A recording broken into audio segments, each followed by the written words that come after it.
প্রচুর পরিমাণে ময়লা আবর্জনা পড়ে থাকে, সেগুলো তারা ধরেও দেখে না, ঝাড়ুও দেয় না। এ হচ্ছে পরিস্থিতি আমার নিজের দেখা। তো এই যে তদন্তের অভাব, এখানে সুশাসনের অভাব বা মানুষের যে দায়িত্ববোধ সেটার খুবই অভাব, কি বলবো। এই যে সিটি কর্পোরেশনের লোকেরা ঝাড়ু দেয়, আপনার ঠিক মতো ঝাড়ু দেয় না, কোনো রকম আপনার রুফে দিয়ে ঝাড়ুটা ভুলে দুই চারটা কাগজ খুঁজে খুঁজে তারপরে সে টাটা বাই বাই। আশেপাশে কত জীবজন্তু পড়ে থাকে, ইঁদুর মরা পড়ে থাকে, তারা এগুলো তুলেও নেয় না, চুয়েও দেখে না, এমন পরিস্থিতি।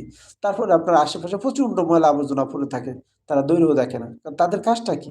তারা শুধু রাস্তার মাঝে কোনো রকম আপনার ঝাড়ুটা ভুলে চলে যাবে, এটা তাদের কাজ? এটা তো তাদের কাজ হতে পারে না। তাদের কাজ তারা সুন্দরভাবে করবে। রাস্তার ২ পাশে আশেপাশে যদি কোনো পলিথিন, কাগজ ইত্যাদি যা কিছুই থাকে না কেন, সেটা সেটা তারা খুব সুন্দরভাবে বালি, ধূলিকণা যা কিছু আছে সুন্দরভাবে ঝাড়ু দিয়ে তারা নিয়ে যাবে। এটাই তো তার দায়িত্ব, তার কাজ।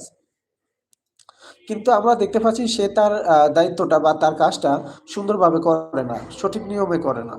ওই যে